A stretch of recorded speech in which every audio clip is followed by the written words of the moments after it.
नमस्कार। Stock specific learning में हम बात करने वाले हैं आज एक ज्वेलरी कंपनी का। और ज्वेलरी कंपनी का शायद आपने नाम सुना होगा। नाम है कल्याण ज्वेलर्स।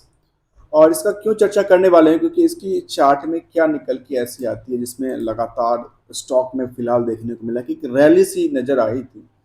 रैली का रीजन क्या रहा उसको भी समझने का प्रयास करेंगे।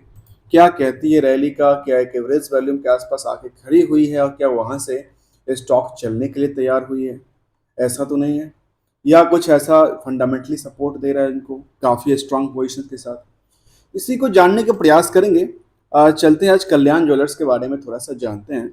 आपको पता है ज्वेलरीज वाले आइटम्स पे कामकाज करती नजर आती है कंपनियां। इसके बाद देखा जाए 1993 में कंपनी बनी थी। उसके बाद इसके पास जो है करीब करीब 150 शोरूम्स कहते हैं हमारे पास है। और the India and middle east के अंदर, अर्थात इंडिया के बाहर भी कामकाज करती है jeweller. Kalyan jewellers is the busted and the strong brands presence है। और एक अच्छा सा ब्रांड है, पहले एक बड़ी अच्छी ब्रांड थी। वो ब्रांड तो खैर भाग गया। उसके मैं चर्चा क्या करूं, आपको पता होगा। कहते हैं प्रोडक्ट रेंज जो हमारे पास है वो wide variety of jewellery including gold, diamond and the precious stones. और ये तीन चार चीज जो कि बेचती है। Commitment of into quality. और ये कहती है जो हमारी क्वालिटी बड़ा अच्छा है। Renault for the commitment in the quality. तो क्वालिटी की बात करते हैं ये। दोस्तों कोई भी प्रमोशंस नहीं है, कोई भी मैं कोई आपको कोई रिकमेंडेशन नहीं कर रहा हूँ किसी स्टॉक के प्रति, पहले कर क्लियर कर रहा हूँ। अब यहाँ पे आता हूँ इस कंपनी के बारे में थोड़ा सा और देखिए यहाँ पे क्या क्या निकल के आता है। इनके पास मुहूर्त के अकॉर्डिंग भी ट्रेडिंग होती है, क्योंकि आपको पता है जो गोल्ड और सिल्वर खरीदे जाते हैं उसके अलग अलग टाइम फ्रेम भी होता है। उस टाइम फ्रेम में अच्छा खासा रेवेन्यू जनरेट होता है इनके पास, जिसमें मुहूर्त के हिसाब से गुजरात के मुहूर्त, महाराष्ट्र के मुहूर्त, पंजाब, दिल्ली के, हरियाणा के, यूपी एंड एमपी के, वेस्ट बंगाल, मतलब जहाँ भी स्टेट वाइज मुहूर्त की बात करते हैं तो वो निकल के आती है इनके पास।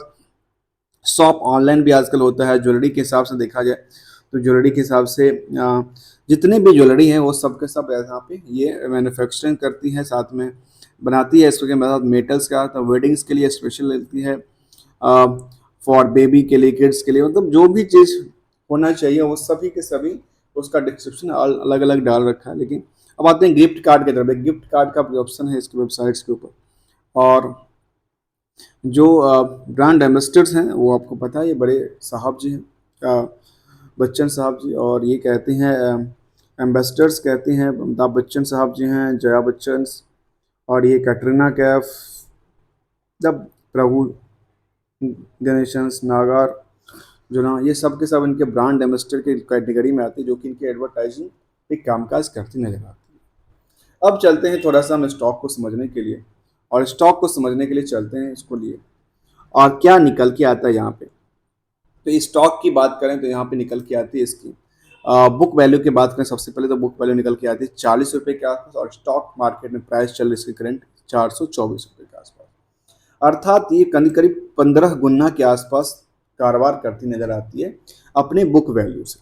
इंट्रेंसिक वैल्यू की बात करें तो निकल के आती है 111 रुपये के आसपास। इसके बाद मार्केट कैप की तरफ ध्यान दिया तो मार्केट कैप आपको पता है जो number of share multiply current market price बराबर मार्केट कैप निकल के आती है। अब आते हैं डिविडेंड की तरफ। डिविडेंड पेइंग कंपनी रही है, डिविडेंड का पार्ट है। फेस वैल्यू 10 रुपये का, और इसमें आरओसी और आरओई की बात करें तो 15 के आसपास निकल के आती है।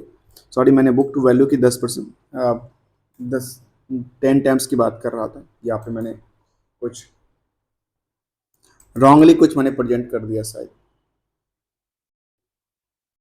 आगे कहती है कंपनी के बारे में, जहाँ पे डेट्स टू इक्विटी की बात करें तो डेट्स टू इक्विटी काफ़ी ज़्यादा है इनका, एक 1.07% के आसपास निकल के आती है। तो ये इसके लिए थोड़ा सा ज़्यादा निकल जा रहा है। अब स्टॉक की पी की बात करें तो निकल के आती है करीब 73 के आसपास, और इंडस्ट्री की बात करूँ तो निकल के आती है करीब करीब 25 के आसपास।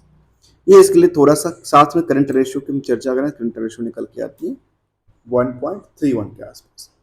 बाकी चीज़ को हम चर्चा नहीं करते हैं। प्लेजिंग की बात करें तो प्लेजिंग कंपनी का कोई प्लेजिंग नहीं हो रखा है।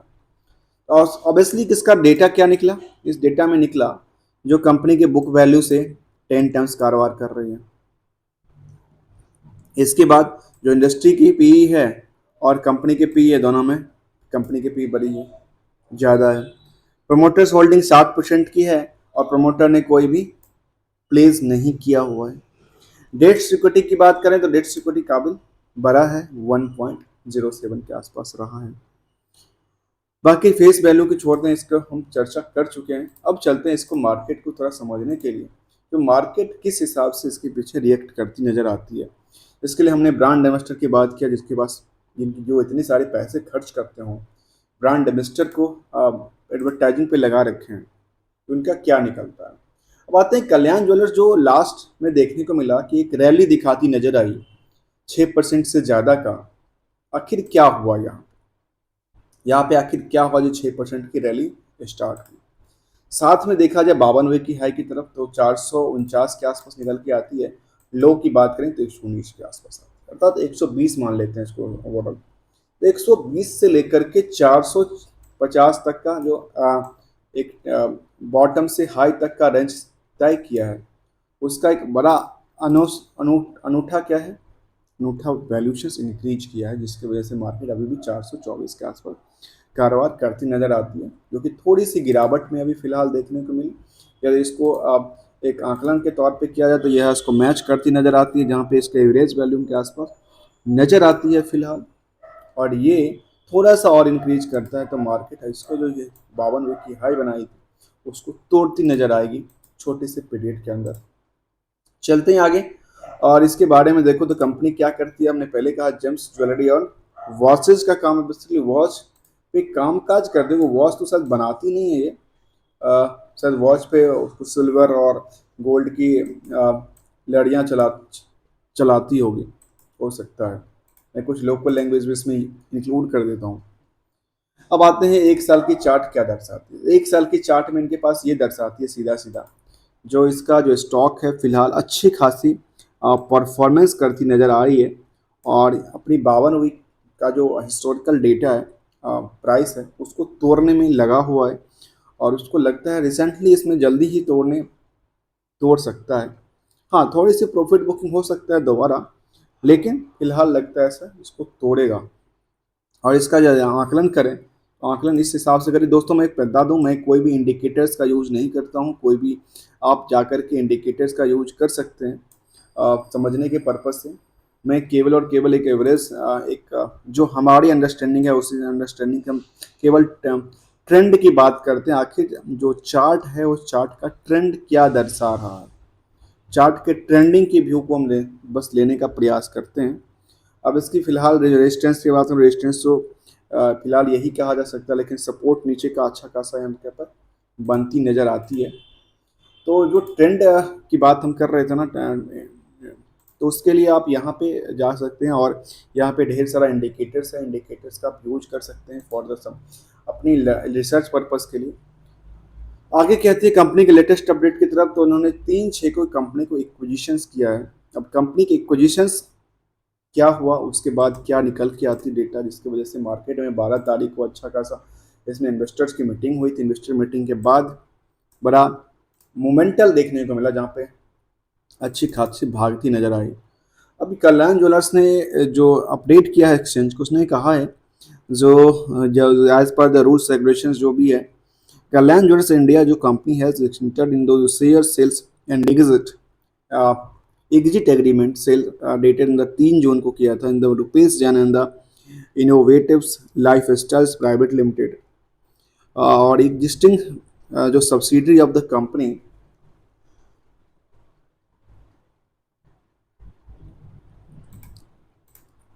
For acquiring 15% of equity share for innovate by way of the purchase of share from the Mr. Jain pursuant to the acquisitions। तो यहाँ पे निकल के आई, एक कंपनी थी, उस कंपनी के शेयर्स में 15% की होल्डिंग एक्वायर कर रही है, और इसके बाद क्या होगा, इसके बाद जो 100% जो होगा वो होल्डिंग ऑन सब्सिडरी बन जाएगा। कहते हैं holding on subsidiary of the company हो जाएगी, जो कि कैंडर्स करके कंपनी है। इसके बाद कुछ और अपडेट की बात देखा जाए तो यहाँ पे इसकी सारी इन्फॉर्मेशन है। Name of the targeted entity innovatives lifestyle की बात कर रहे हैं। और इसके प्रमोटर्स में ज्वेलरी सेक्टर की कंपनियां हैं और ये भी कामकाज करती ज्वेलरी की कामकाज करती है।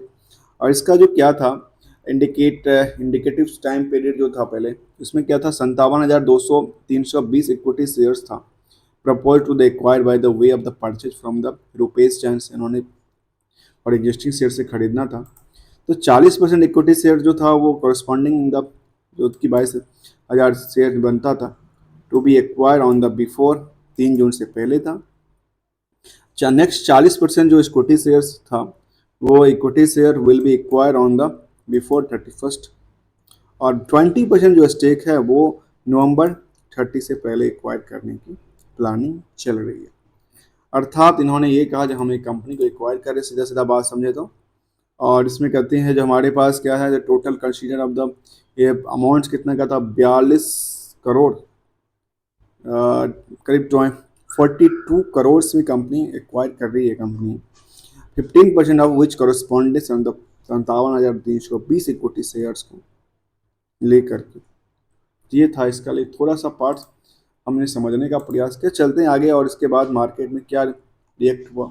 वो 12 तारीख की इन्वेस्टर मीटिंग के बाद जो मार्केट पुल हुआ है उसमें 12 तारीख को क्या डेटा निकल के आए थे ऐसा जो मार्केट में एक ही बार मार्केट ने जंप करना चालू किया, और इसके हिसाब से मीटिंग जो हुई थी, मीटिंग में कुछ निकला था ऐसा। तो मीटिंग में कुछ निकला था और ये निकला था जो इनके पास कुछ, मैं इसकी बात करूं जहाँ पे कंपनी कहती है जो इन्वेस्टर्स इनके पास कौन कौन है। इनके पास इन्वेस्टर जो हैं वो 17 जून को ग्लोबल इमर्जिंग मार्केट इक्विटी मेनुलाइफ एक कंपनी है, assurance and the JP Morgan's assets management, और एक ब्लैक रॉक करके है European Jupiter assets management BNP, जो कि फिजिकल मीटिंग हुई थी इन लोगों इन सभी इन्वेस्टर के साथ। और इन्वेस्टर के साथ जो मीटिंग हुई तो इसमें निकला क्या वो यहाँ पे नहीं देखने। Meeting dated are the subject to the change in case meeting. Meeting के लिए बात कर रही है या मीटिंग हो चुकी है इसकी।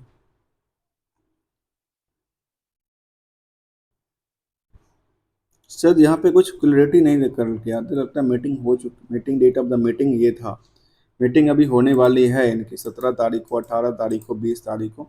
तभी मीटिंग का अपडेट जैसे 17 तारीख को मीटिंग का अपडेट होना चाहिए था, आना चाहिए था, लेकिन अभी जो इसका अपडेट नहीं आया। तो इसका अपडेट कहाँ गया, 17 तारीख को मीटिंग का डेट का कहाँ गया अपडेट बाबा। इसका अपडेट नहीं है अभी तक 17 तारीख वाला, लेकिन मार्केट पहले जंप कर चुका 18 तारीख को। इसका अपडेट तो आया नहीं इन्वेस्टर्स मीटिंग में क्या हुआ बेसिकली। अब आते हैं आगे और समझते हैं इसके कॉर्पोरेट एक्शन तरफ। ध्यान देते तो कंपनी फाइनल डिविडेंड 2023 में दिया था 50 पैसे का, कोई मतलब बनता नहीं है 50 पैसे के डिविडेंड में।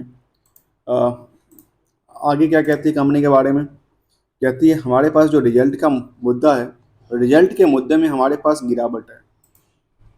रिजल्ट में हमारे रिवेन्यू गिर गया है, नेट प्रॉफिट गिर गया है, ऑपरेटिंग प्रॉफिट मार्जिन गिर गया है, और नेट प्रॉफिट मार्जिन गिर गया।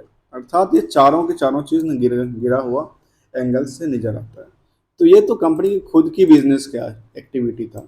इसी डेटा को हम कंसोलिडेटेड डेटा की तरफ ध्यान दें तो क्या निकलती है, इसके कंसोलिडेटेड डेटा में निकल के आती है जो कंपनी और नियरली जो है देखना है कि 2021 के अंदर कितना था, 3,000 करोड़ के आसपास का इसका सेल्स था। वो सेल्स आज के टाइम में देखा जाए तो सेल्स इसका बढ़ के हो गया कितना, नियरली करीब 4500 करोड़ के आसपास। और ये ऐसा नहीं जो इसमें अच्छी खासी पुलबैक आया था, इससे पहले भी मार्केट में इसके पास जो 2023 की बिक्री थी काफ़ी अच्छा था। फिलहाल इसमें बिक्री इसका डाउन, सेल्स डाउन हो गया। इसके बाद देखा जाए तो इससे पहले भी इनका जो पोजीशन था वो उसी के आसपास खड़ी थी, करीब 4400 करोड़ के आसपास पहुंच चुकी थी इनका सेल्स। लेकिन फिलहाल यहाँ पे थोड़ी सी डाउन साइड देखने को मिला। ऑपरेटिंग प्रॉफिट मार्जिन में कोई फर्क नहीं पड़ा इस क्वार्टर के बेसिस पे, 7% का लगातार 7% बना रहा। इससे पहले देखने को मिला कि 8% बना रहा, इससे पहले 9% बना रहा। अर्थात इसके प्रॉफिट मार्जिन भी थोड़ा सा डाउन हुआ है। और इसके बेसिस पे नेट प्रॉफिट जो क्वार्टरली का है वो 137 करोड़ के आसपास, और यहाँ पे अच्छा खासा रिवेन्यू नेट प्रॉफिट इंक्रीज करती नज़र आती है क्वार्टरली बाय क्वार्टरली के हिसाब से देखा जाए। ऐसे ईयरली के बेसिस पे देखा जाए तो ईयरली बेसिस पे कहती है कंपनी जो हमारे पास कितना का है, करीब करीब 18,000 करोड़ का हमारे पास सेल्स हुआ, जो कि 10,000 करोड़ से ये देखा जाए तो 18,000 करोड़ मतलब 80% जो है जो इंक्रीज करता है। कब से? 2018 से 2004, 8 साल में कितना? 80%, अर्थात 10% के एवरेज के हिसाब से देखा जाए तो 10% एवरेज के हिसाब से इंक्रीज करती जाती है सेल्स। अब आते हैं यहाँ पे देखा जाए तो ऑपरेटिंग प्रॉफिट मार्जिन थोड़ा सा कम हुआ है पिछले साल से, और जो नेट प्रॉफिट का पार्ट है वो इंक्रीज किया है। इंक्रीज करने का रीजन पता है क्या है? इंक्रीज करने का रीजन ये हुआ जिनका सेल्स थोड़ा सा इंक्रीज किया था और वो ओवरऑल 80% के आसपास, और यहाँ पे कहा जा सकता है टॉप ऑफ द ईयर कामकाज करती नजर I as per the profit के बेस पे। लेकिन जहाँ पे अच्छी सेल्स हुआ था वहाँ पे उतना प्रॉफिट नहीं देखने को मिला था। वहाँ पे क्या था? वहाँ पे डाउन साइड देखने को मिली थी। अब कुछ हिस्टोरिकल डेटा के बेसिस पे देखा जाए तो क्या निकल के आती है? हिस्टोरिकल डेटा बेसिस ये कहती है जो इसका कंपाउंड सेल्स करीब 29% तक रहा है। कंपाउंडेड प्रॉफिट ग्रोथ की बात करें तो ये पिछले 3 साल में अच्छा खासा परफॉर्मेंस किया है। स्टॉक प्राइस सीजीआर के हिसाब सीएजीआर के हिसाब देखा है तो ये भी अच्छा खासा परफॉर्मेंस नजर आता है।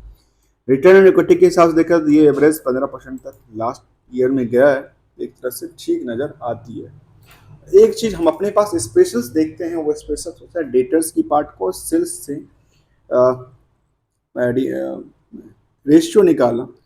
क्योंकि यहाँ पे जो चीज़ें होते हैं ना, कई बैलेंस शीट हमने देखी है जहाँ पे लोगों ने अपने सेल्स तो इंक्रीज कर लिया, सेल्स की वजह से प्रॉफिट भी बुक हो गया।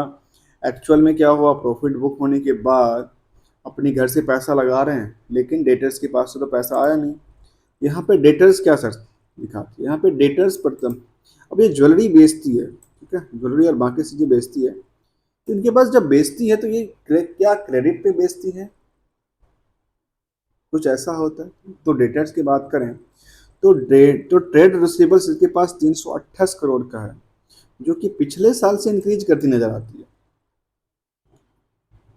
तो ट्रेड रिसीवेबल में 328 करोड़ के आसपास, और इसका यदि हम देखें प्रॉफिट के पार्ट, तो इसमें हमारे पास सेल दिख रहा है 18,500 करोड़ का।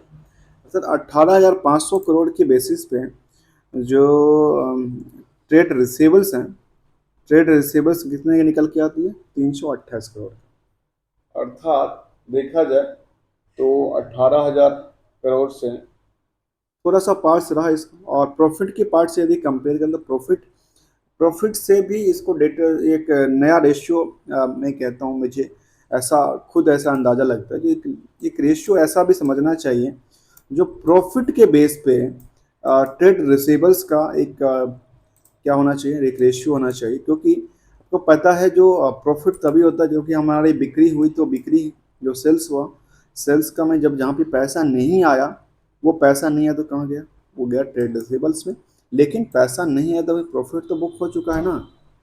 तो प्रॉफिट जब बुक हो चुका है तो इसका भी एक रेशियो बनाना चाहिए, और रेशियो को समझना चाहिए क्या जो परसेंटेज ऑफ डेटर्स हैं वो प्रॉफिट के पार्ट्स में कितना निकल के आता है। इन केस कल के डेट में बैड डेट्स होती है या कुछ ऐसा होता है, इंसेंटिडेंटल जो कंपनी जहाँ पे दिवालिया कुछ आजकल कंपनियां भी होती है, तो वहाँ पे क्या इसका पैसा रिफंड भी आता है या नहीं आता है, कितने परसेंटेज आता है, तो ये भी एक ध्यान देने वाली बात है जो कि मैं अपनी अंडरस्टैंडिंग के पर्पज से रखता हूँ। अब चलते हैं इसमें शेयर होल्डिंग की तरफ। और शेयर होल्डिंग क्या दर्शाती है? पहले देखा 60% की होल्डिंग और 40% की होल्डिंग देखने को आती है, तो 60 और 40 वाले में क्या पोजीशन देखने को मिलती है? जो 60% की होल्डिंग है उसमें ट्रिकूर, सीतारमा, लेयर, कल्याण मन्नत, जिनको मेन होल्डिंग जो मेन शेयर होल्डर है। फिर इसका टीके रमेश जो उन्होंने कंपनी बनाई थी शायद सीतारमन टीके करके। एफ आई की बात करूँ तो यहाँ एफ आई ने अपनी पोजीशन को क्या किया, यहाँ पे देखने में आती है एफ आई ने अपनी पोजीशन को 5% से क्या किया? बिकवाली किया, और बिकवाली करने के बाद ये कहाँ गया? ये डीआईएन खरीद लिया। अर्थात एक कहानी आती है सामने, एफ आई ने खरीदा, डीआईएन ने खरीदा, नुकसान किसका हुआ? आम इन्वेस्टर का हुआ। ऐसा कहानी भी दोहराती नजर आती है, जहाँ पे मोतीलाल ओसवाल 4% पोजीशंस में साथ साथ बनी हुई है। इसके बाद देखा जाए तो फ्रैंकलिन्स 2% के आसपास। तो यहाँ पे एक बड़ी जो अभी फिलहाल लगता है जो उन्होंने परचेज किया है वो लगता है अभी फ़िलहाल दो पार्टी यहाँ पे देखने को आती है। एक तो एक है इन्वेस्टको इंडिया और दूसरा नाम निकल के आते हैं यहाँ पे मोतीलाल ओसवाल। तो मोतीलाल ओसवाल और यूनेस्को, सर क्या नाम था इसका, नाम था इसका इन्वेस्को। इन्वेस्को ने दो दो इन्वेस्ट म्यूचुअल फंड कंपनी ने यहाँ पर अपनी पोजीशन को इंक्लूड किया है, चाहे मोतीलाल ओसवाल को 4% के आसपास, और ये अपनी पोजीशन को बढ़ाया है यहाँ पे। इसकी वजह से जो एफआई ने बिकवाली किया, और एफआई की बिकवाली कहाँ शिफ्ट हुआ, डीआई के पास जाके शिफ्ट हुआ। और एफआई में एक बड़ी सी डीएफआई थी जिसका नाम था हाई डेल इन्वेस्टमेंट लिमिटेड, जिनकी अच्छी खासी पोजीशन देखने को मिली है। अच्छी खासी पोजीशन लेके बैठे थे, लेकिन धीरे धीरे धीरे करके बिकवाली करते हुए ना सब के सब बेचते हुए निकलते नजर आते हैं। इनके प्रॉफिट बनता नजर आता है तो फिर निकलते नजर आते हैं। अब चार्ट में हमने देखा था कि इसकी चार्ट एक अट्रैक्टिव मोमेंट पे आसपास आके खड़ी हुई थी, और यहाँ यहाँ पे ये खड़ी थी कल। वहाँ पे क्या नज़र आती थी, यहाँ पे देखने को आती थी कि स्टॉक में अच्छी सी यहाँ से मोमेंटल यदि होगी तो जंप करने की लगता था, और वही जंप हुआ।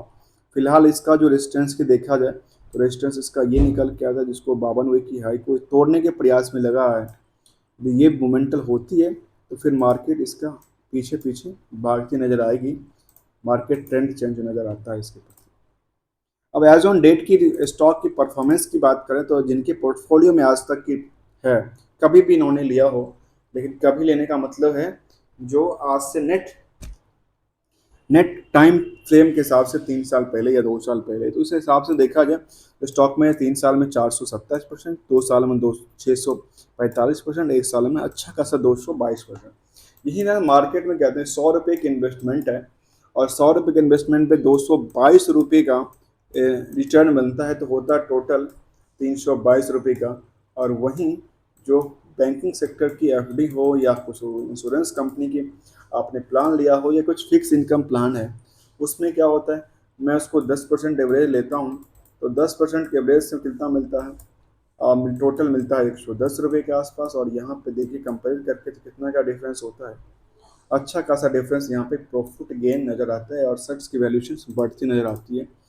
मार्केट थोड़ा रिस्क होता है, लेकिन रिस्क के साथ साथ पैसे ज़्यादा बनते हैं, सेफ नहीं होता। मार्केट एक डाउन शार्ट देखने को मिला, कई सेशन में देखने को मिला, कई हमने स्टडी किया जहाँ पे मार्केट कुछ लोगों की गिरी हुई पोर्टफोलियो नज़र आती है जो उन्होंने एक लंबे पीरियड के लिए रखा था स्टॉक। कुछ स्टॉक को बात करो, यहाँ पे इसकी बात नहीं कर रहा।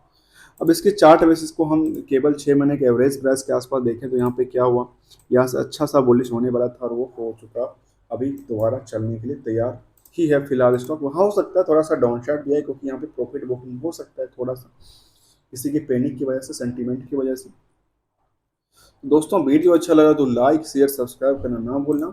Thank you so much for joining here. हम बात कर रहे थे आज कल्याण ज्वेलर्स के बारे में, जिसकी हमने कंपनीज की हिस्टोरिकल इंफॉर्मेशन से लेकर के बाकी इसकी फंडामेंटल्स एंड टेक्निकल हाइलाइट्स को लेकर चर्चा किया है।